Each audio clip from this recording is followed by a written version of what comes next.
Perkenalkan, kami dari SMA Negeri 1 Sanggaledo.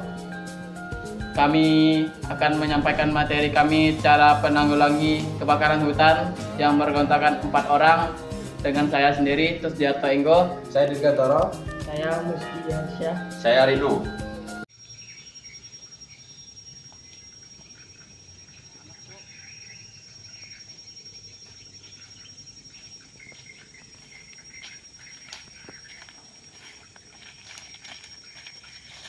Habis. Wih, bisa kobar rokok sembarangan nanti kebakaran nih. Enggak masalah. Oh ya, udah. Ya, api kan? Api, Cok, api.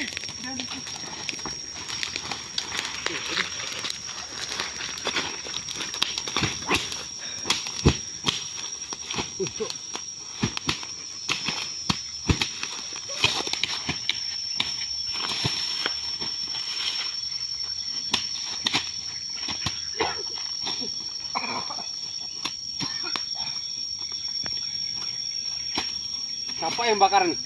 Aduh, siapa yang bakar nih? Dampak kebakaran hutan.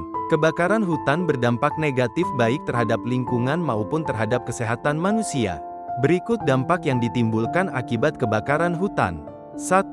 Bencana banjir yang melanda terjadi karena hutan mengalami kebakaran dan berakibat pada gundulnya hutan sehingga tidak mampu menyimpan cadangan air saat musim penghujan yang akan menjadi penyebab tanah longsor juga. 2. Musnahnya flora dan fauna yang hidup di hutan. 3. Tersebarnya emisi gas karbon dioksida ke udara. 4. Asap yang timbul akibat kebakaran hutan dalam skala besar menguap ke lapisan atmosfer dan berpotensi menyebabkan pemanasan global.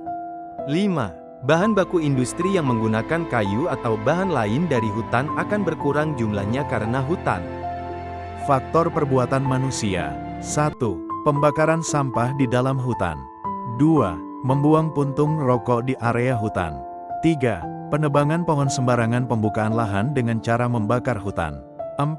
Tidak melakukan reboisasi, penghijauan kembali, usai menebang pohon. 5. Adanya bara pada api unggun yang masih menyala dan tidak sepenuhnya mati atau padam. Cara menanggulangi kebakaran hutan. Kebakaran hutan dalam cakupan yang luas bisa berdampak buruk pada lingkungan dan juga kesehatan masyarakat. Untuk itu, penting kiranya kita mengetahui cara menjaga kelestarian hutan serta mencegah maupun menanggulangi kebakaran hutan agar bencana tersebut tidak merusak lingkungan. Beberapa cara yang dapat dilakukan untuk mencegah atau menanggulangi kebakaran hutan antara lain. 1. Memperhatikan wilayah hutan dengan titik api yang cukup tinggi yang dapat memicu terjadinya kebakaran hutan. Wilayah titik api ini harus diperhatikan ketika kemarau panjang terjadi. 2. Tidak membuka lahan atau perkebunan dengan cara membakar hutan. 3. Tidak membuang puntung rokok secara sembarangan di hutan. 4. Tidak meninggalkan api unggun dalam hutan. Api unggun harus dipadamkan terlebih dahulu jika ingin meninggalkan hutan.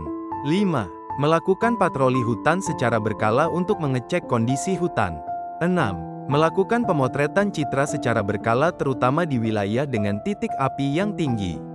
7. Menyediakan mobil pemadam kebakaran yang siap untuk digunakan. 8. Apabila terjadi kebakaran hutan berskala kecil, maka lakukan penyemprotan secara langsung ke daerah yang terbakar.